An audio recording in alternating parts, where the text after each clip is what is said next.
Je viens vous raconter l'histoire de ce calvaire qui porte bien son nom. Il est né d'un drame absolu vécu par la personne qui l'a commandé.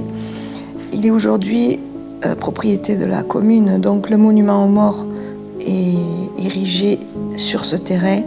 Donc je vous raconte l'histoire de Sophie Fabre, née en 1809. Elle épouse en 1829 Maurice Viramont, un vétérinaire originaire de Salelles-d'Aude. Elle est originaire de Bizané, un village à côté. Ils sont jeunes, ils ont à peine 20 ans. Lui est un peu plus âgé, il a 5 ans de plus. Ils ont un premier bébé en 1830, Angéline, qui malheureusement ne vivra que 7 mois. L'année suivante, en 1831, il donne naissance à Émile. En 1834, Sophie est enceinte de son 3e enfant. Elle est enceinte de 4 mois lorsque son mari Maurice décède à l'âge de 31 ans. Elle est complètement désespérée, évidemment. Elle se retrouve seule, enceinte, avec un petit garçon de 3 ans. Elle accouche de son 3e enfant et son 2e garçon, 5 mois après le décès de son père. Elle le prénomme Maurice, comme lui. Malheureusement, ce dernier petit garçon, Maurice, décède prématurément à l'âge de 16 ans en 1851. 10 ans plus tard, en 1861, c'est au tour d'Émile de décéder tragiquement dans un accident de voiture à cheval sur la route de Bizané par une collision frontale. Et oui, ça existait déjà à l'époque. Il décède, elle est avec lui dans la voiture. Elle voit son fils probablement décédé devant elle.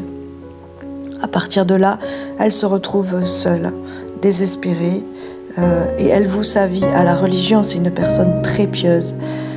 En 1862, elle décide d'offrir ce terrain qui lui appartenait à la commune de Salelles-d'Aude, à condition que les restes de sa famille, les ossements de sa famille soient transférés et soient abrités par la chapelle qu'on vient de voir et ce merveilleux petit cloître.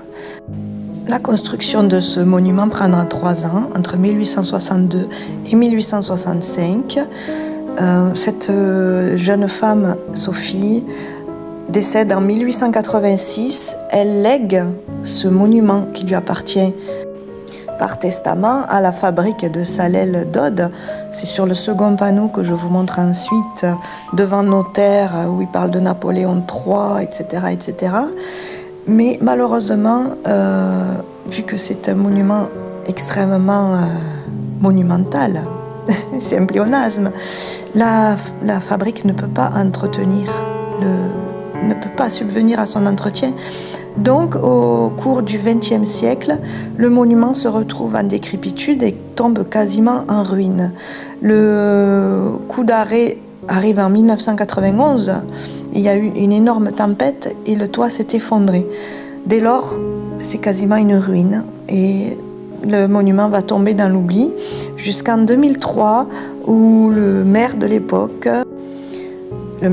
va prendre à cœur de rénover cet édifice qui a été donc repris en charge par la municipalité.